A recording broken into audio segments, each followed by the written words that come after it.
Chapter 2. The day Dad told me he wanted to apply for a job as a theme park manager in Arizona, I thought it was quite possible aliens had taken over his brain. Either aliens or the government. I knew from my great-grandma the government was capable of dreadful things. She was always saying stuff like, if only the public knew what the government was up to, there would be a revolution, and pumping her spotted, wrinkled fist in the air. I wasn't completely sure why an 86-year-old woman who lived in a trailer in Kansas was the only person privy to this top-secret information, but she clearly was. So I wouldn't put it past the government to insert some kind of mind control chip into Dad's brain and force him to run a crumbling theme park in the desert. My parents discussed it with me one night over a dinner of buttered noodles, my favorite meal. Oh man, I just realized they deliberately buttered me up with buttered noodles. So I got an email from a guy by the name of Joe Kavanaugh, Dad said over his noodles. He owns a place called Stagecoach Pass. What's that? I asked, slurping up a noodle. It's this Western-themed amusement park in Arizona. I guess he found my resume on one of the job sites where I posted it. Anyway, he invited me to apply for the position of general manager at the park. He must have been impressed with your resume, Mr. Big-Time Restaurant Manager, Mom said. Well, said Dad, I'm not really sure how managing a restaurant relates to managing an entire theme park, but I guess a huge part of their business is the steakhouse there, so that's probably why he contacted me. Are you going to apply? I asked. It does sound interesting, Dad said. I scowled. Arizona is really far away. Don't forget you were born there, Sheebs, Dad said. We spent a lot of time there during your adoption, and we really liked it.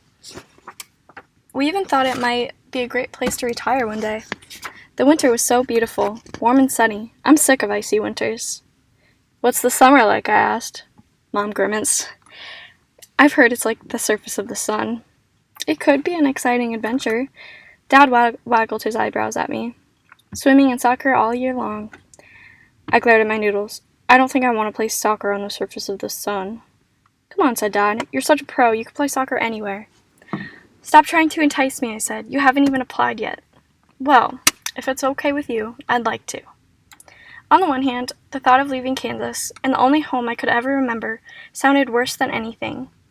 On the other, Dad had lost his job nearly 6 months earlier, when the restaurant he'd been managing went out of business. He really needed this. It's okay with me, I mumbled, feeling like I might cry.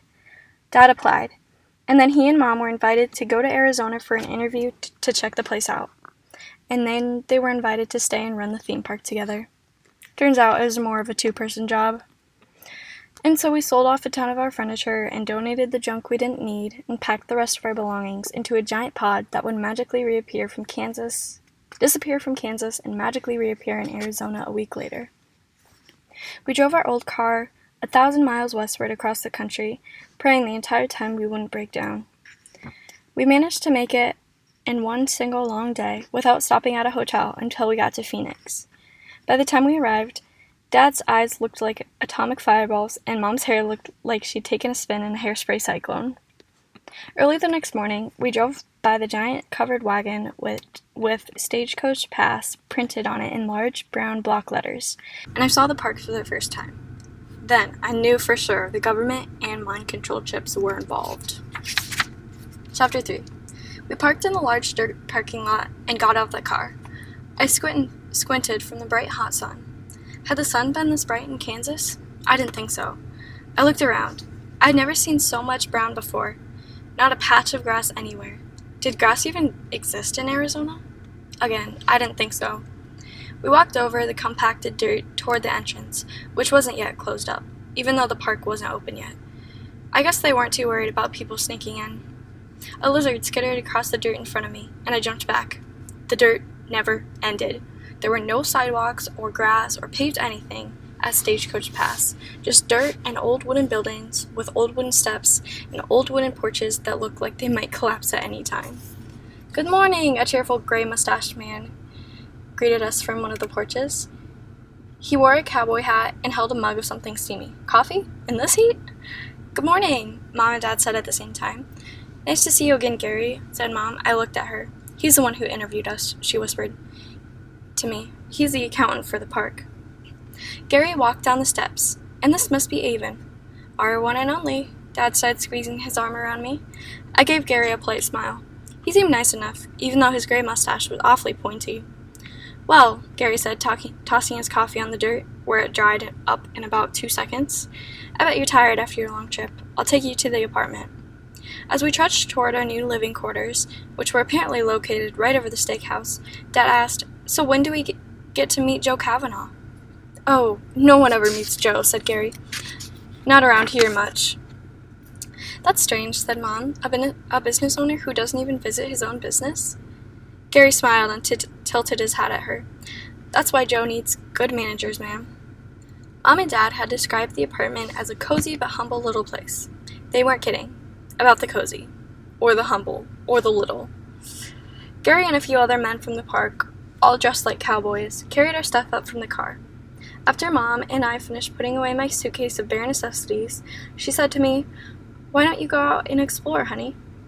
"What's there to explore?" "Tons of stuff," she said. "There's a gold mine, and a gift shop, and a museum, and a soda shop. You could get yourself an ice cream." She looked at her watch. "It won't be open for another half hour, though." So I went out and explored, for about 5 minutes. The heat got more and more intense with every second, until I was forced into the air-conditioned museum. The museum was actually more like a room. Just one room, with picture-covered walls and a few artifacts in glass cases. These artifacts included a collection of stone arrowheads, some broken Navajo pottery pieces, a pistol from the 1800s, a pair of old spurs, and a genuine dead tarantula, with an information board that shared facts like, tarantulas have no teeth, so they use their venom to liquefy their prey and suck up the liquid nastiness directly into their stomachs. How awesome is that? I scanned the framed photos on the walls, the old wooden floorboards creaking under my feet. Most of the pictures were black and white, taken a long time ago, when Stagecoach Pass first opened. It looked like it was quite a place back then. Crowds and rodeos, and even parades on Main Street. Then I came to an empty space in the wall, where it seemed a picture had been removed.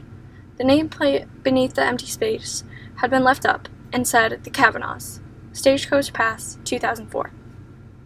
I looked around at the rest of the photos and each of their nameplates, but I couldn't find any more of the Kavanaughs. I thought about what Gary had said. No one ever meets Joe, and I wondered why. "There you are," Dad said from behind me. "I've been looking for you." I turned around.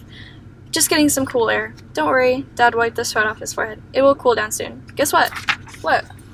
"The rodeo arena is all closed down, so I thought we could set up a soccer goal out there and practice." "Sounds great." "You want to go kick the ball around now? Isn't it too hot?" "Never. Plus, we can keep cool with ice cream." "What if I get a sunburn?" "They have sunblock in the gift shop." I smiled. "You have an answer for everything, don't you?" Dad put an arm around me and led me into the gift shop. "Of course. Didn't you know that dads know everything?" I snorted as he picked up a small tube of sunblock from a rack. "I'd like to be there when you tell Mom that."